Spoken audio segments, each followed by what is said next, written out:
চিংড়ি মাছ রান্না করব। এখানে সর্ষের তেল গরম করে নিয়েছি কড়াইতে। প্রথমে চিংড়ি মাছগুলো ভেজে নেব। চিংড়ি মাছগুলো নুন হলুদ মাখিয়ে রেখেছি খানিকক্ষণ আগে।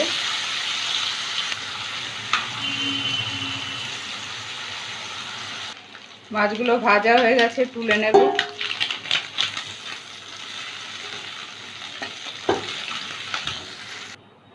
আলুটাও ভেজে নেব ভালো করে। সামান্য নুন দিচ্ছি, সামান্য একটু হলুদ দিচ্ছি।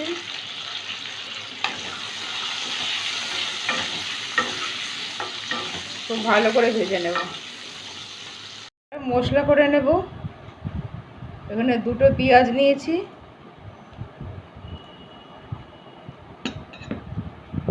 হাফ ইঞ্চি আদা, 3 কোয়া রসুন,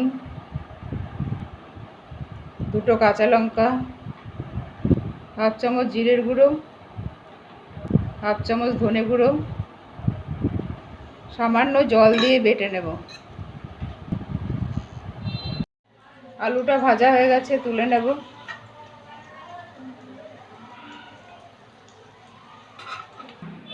আর একটু তেল দিচ্ছি।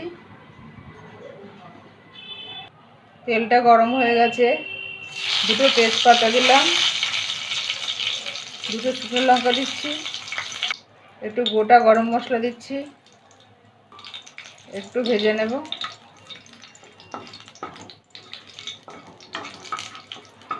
একটু ভেজে নিলাম।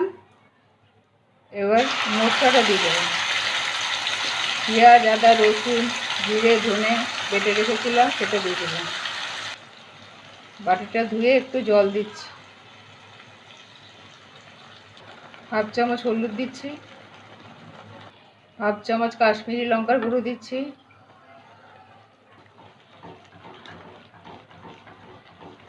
আর ভালো করে কষিয়ে নেব।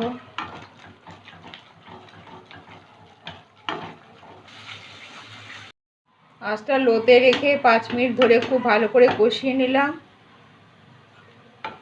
আর সামান্য জল দেব।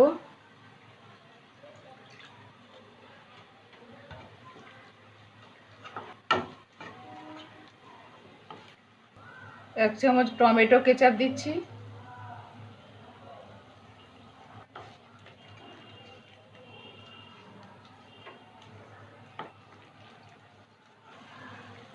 আলুগুলো দিয়ে দিচ্ছি। চিংড়ি মাছটা দিয়ে দিলাম। একটু জল দিলাম। এবার 2 মিনিট কষিয়ে নেব।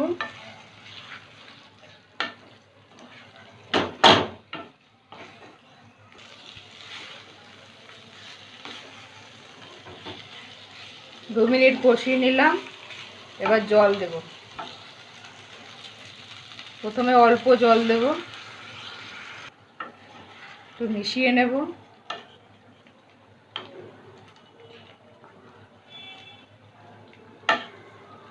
মিশিয়ে নিলাম। এবার আরেকটু জল দেব।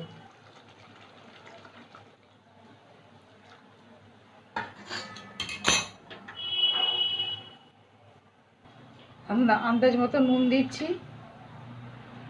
3টে চেরা কাঁচা লঙ্কা দিলাম।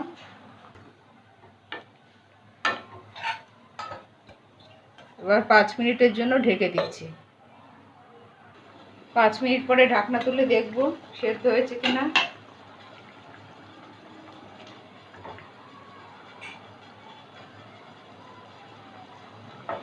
আলুটা আরেকটু সেদ্ধ হবে। আরও 2-3 মিনিটের জন্য ঢেকে দেব। 3 মিনিট পরে ঢাকনা তুলে দেখব সেদ্ধ হয়েছে কিনা।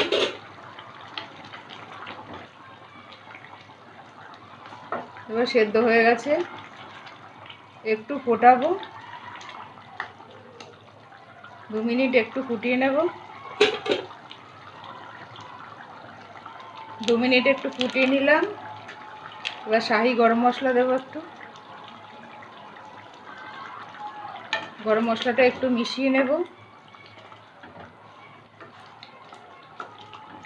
মিশিয়ে নিলাম। এবার গ্যাসটা বন্ধ করে দিচ্ছি। দিয়ে 5 মিনিটের জন্য ঢেকে দিয়ে রাখবো। তারপরে পরিবেশন করবে।